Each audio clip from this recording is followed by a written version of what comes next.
안녕하십니까. 시조와 더불어 살고 있는 이승은입니다. 지난 여름에는 자녀들이 살고 있는 유럽에서 지냈습니다. 아일랜드하고 독일에서 보냈는데요. 관광보다는 좀 사람 사는 모습이 보고 싶어서 더블린의 골목골목, 또 그 인근의 중세도시 킬케니, 그 지역에 갔더니 1300년쯤 된 교회도 찾아보고, 또 400~500년이 넘는 건물과 그 골목들을 이렇게 구경했습니다. 그리고 비스베다인하고 프랑크푸르트에 갔을 때는 오래된 골목과 그 다음에 학교, 그 다음에 그 지역의 전통시장, 민소품 가게, 그런 데 가서 눈호강을 제대로 하고 시간 여행도 했습니다. 그 피부치와 함께 산다는 것이 행복의 으뜸이고, 또 그들과의 대화에서 오고 가는 것이 살아있는 시라고 느낀 시간이었습니다. 항상 자녀 집을 방문하면은 그 지역에서 보고 느끼고 그랬던 것을 시로 수렴하곤 했었는데, 제가 발표를 했던 것처럼, 예전에 발표했던 것처럼 하와이유, 더블린 남부, 워싱턴 일기, 텍사스 시편, 그런 것처럼 이번에 다녀와서는 비스바덴 일기라는 그 큰 제목으로 소제목을 붙여서 연시조를 지금 정리하고 있습니다.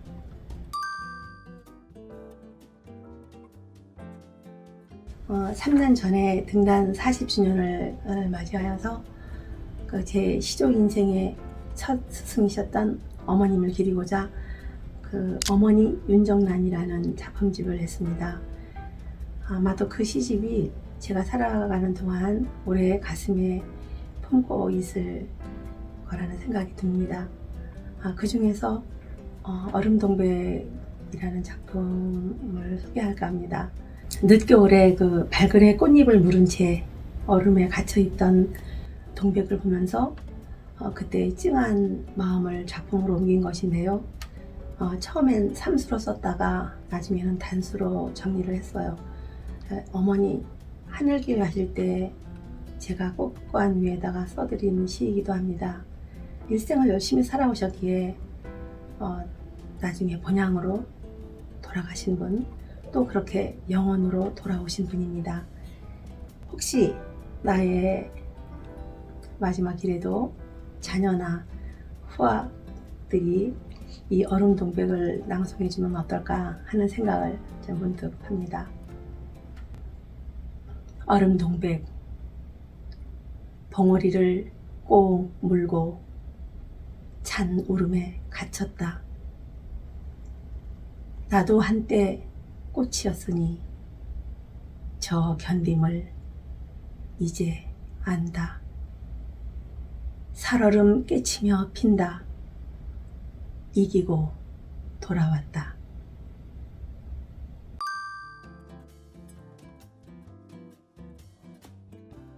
제게 있어 시조는 푸른 봄이다. 청춘입니다.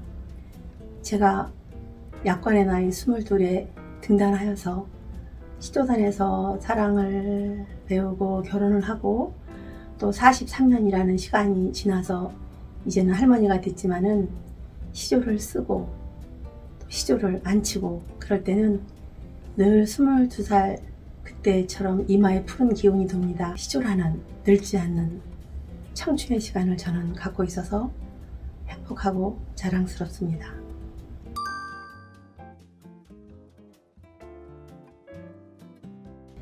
시를 만난 첫 순간이라고 하면은 그 초등학교 4학년 때가 떠오릅니다. 학교 신문에 그 장난감이라는 동시가 실렸는데 담임 선생님께서 그거를 보시고 아마 기특하셨는지 저의 등을 쓰다듬으면서 나중에는 너 교과서에 나오는 시인이 꼭 되거라 이렇게 말씀을 해주셨어요. 그때 어린 마음에 그게 큰 느낌표로 제가 가슴에 오랫동안 남아 있었습니다.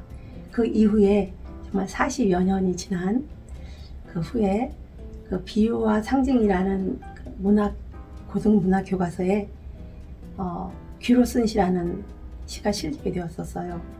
그때 제일 먼저 생각났던 분이 그 초등학교 4학년 때 담임 선생님이셨습니다. 그 후에도 중고등학교 때 계속 문예부 활동을 하였고 1974년도인가 그 광복절에 이경수 여사님이 서거하시는 그런 일이 생겼었는데 또 문예반이고 하니까 제가 그 조시를 써서 교지에 실었어요. 목련꽃 닮으시어라는 작품이었는데 제가 진명여고 1학년 시절이었거든요. 근데 그 학교와 청와대가 좀 가까운 이유로 그쪽에 교지가 들어가고 또 알게 되고 그러면서 시조에 대한 책임감, 의무감 그리고 말할 수 없는 어떤 매력에 빠지게 됐던 것 같습니다.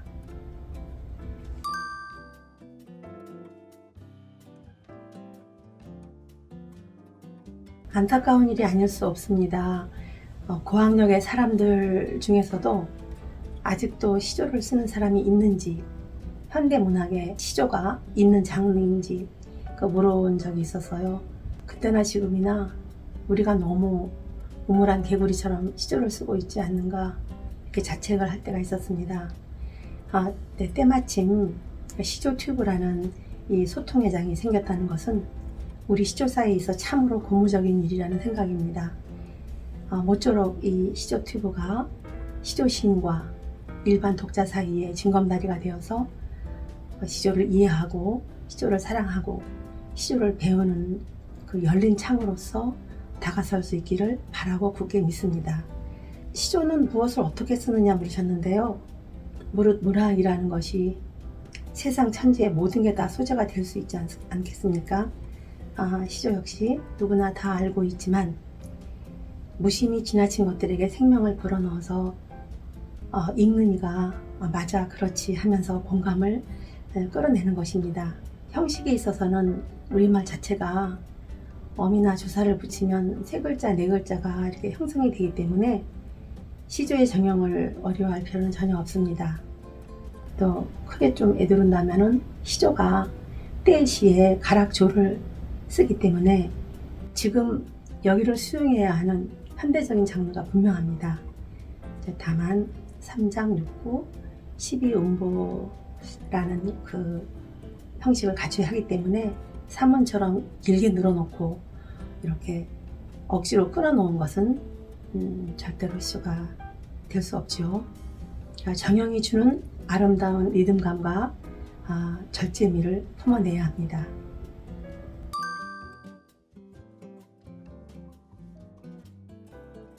누군가 이미 짚어낸 아이디어나 또 혹은 이곳저곳에서 많이 사용해서 더 이상 새로운 온기가 없는 언어를 경계합니다.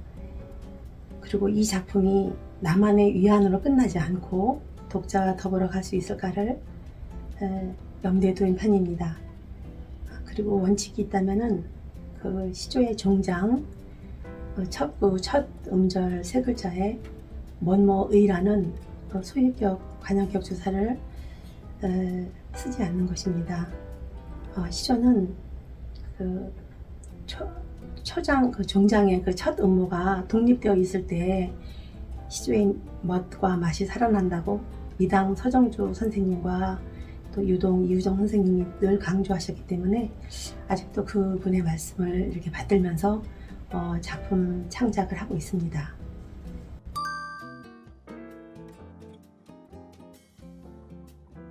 삼라만상은 다 유효기간이지요. 흘러가는 시간에 따라 모든 것은 산화하기 마련입니다. 우리들의 마음이나 사랑도 마찬가지고요. 그래서 저는 결과보다는 과정의 그 참됨과 영원성을 지키고자 합니다. 저의 졸시 나침반이 혹시 그 예시가 될런지요? 나침반 아무 곳에 갖다 놓아도 슬쩍 돌려놓아도 쫑긋 바늘귀가 정방을 가리키는 아직도 그런 사람이 있는 줄만 알았습니다. 얽매임 없는 구름처럼, 부대낌 없는 술처럼, 먼 눈빛에 갈마들어 손길 더워온다면 유쾌한 불가능으로 꽃이 저도 좋습니다.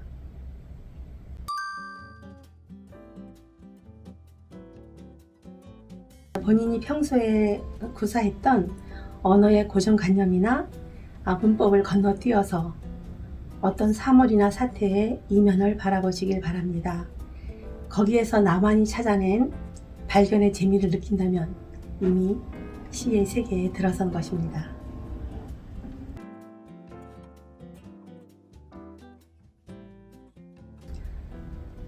작품을 억지로 써본 적은 없습니다. 한순간 훅 하고 들어오는 편인데 중간에 막히면 생각을 덮습니다. 좀 더 젊었을 때는 그 타인의 시를 읽으면서 소재의 채택과 사유의 전개 과정을 살피곤 했는데 요즘은 문 밖을 나섭니다. 가까이 망원시장을 돌기도 하고 또 한강변을 다니기도 하고 또 버스나 전철을 타고 여행이죠. 그것도 가깝게 여행을 떠납니다. 특별히 이제 그 외국으로 이렇게 나가게 되면은 외국어에 좌절하면서 그 무건의 쓸쓸함에 빠지게 되는데 그때 사물이 걸어오는 그 낯선 어떤 사물이 걸어오는 말에 귀를 기울이고 받아 적습니다. 어쩌면 시는 내가 쓰는 것이 아니고 천지 만물이 하는 말을 거스르지 않고 공손히 받아내는 일이라는 생각입니다.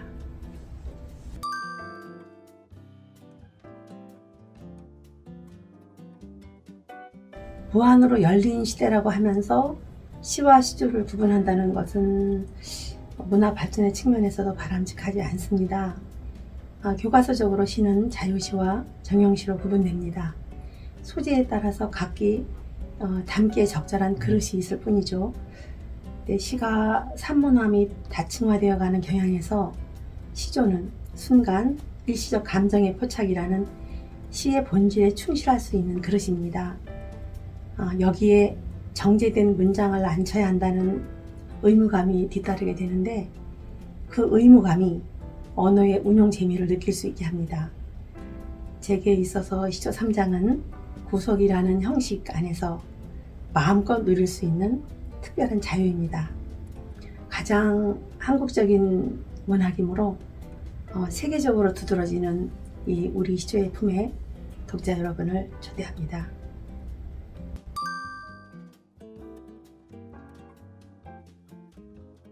첫 스승은 어머니였고요. 그 다음에는 고등학교 문예부 은사님이셨던 고 이우종 시인이십니다.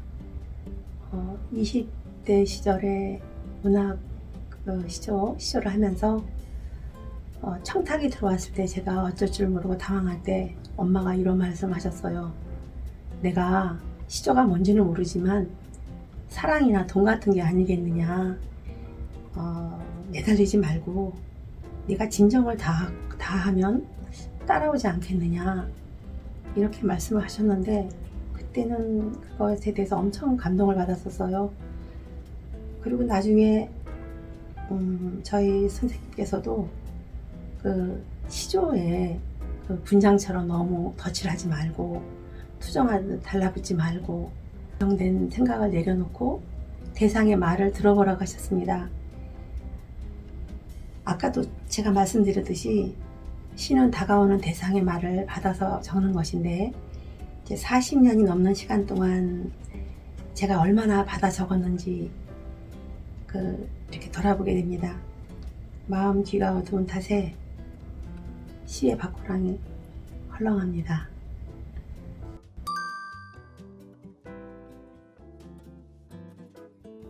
제게 시조는 늙지 않는 푸른 공간입니다. 시조가 있어서 제 삶에 연근 마디도 있고 또 오늘 같은 이런 시간이 있는 게 아니겠습니까? 그러니까 마음 귀가 어두워지지 않도록 더 물소리를 새겨 듣고 바람이 지나가는 길을 살펴야겠습니다. 많은 선후배님들의 소중한 말씀도 새겨들을 요량입니다. 아시다시피 시조는 수백 년 동안 이어진 규격화된 정형의 진수를 비유적으로 담아내는 문학 장르입니다. 현대 시조를 쓰는 사람이라면 정형을 입은 현대를 추구하면서 더 나아가 포스트 모던 시조를 수용하는 자세도 필요합니다. 후학 여러분들은 기존의 성과만을 고집하면서 배타적인 태도에 머물지 말고 선배들께서 이렇게 놓은 그 성과 위에 자유로운 발상과 변화를 모색하길 바랍니다. 예를 들어서 구와 구, 장과 장 사이의 의미 간격을 넓히거나 종결 어미를 구성할 때 새로운 미래 가치관을 제시하는 등의 다양한 방법을 폭넓게 시도해 보시길 바랍니다. 문학적 가치를 확보하면서 시조의 발전 측면에 힘이 된다면 어떠한 도전도 바람직한 일입니다. 함께 해주셔서 감사합니다.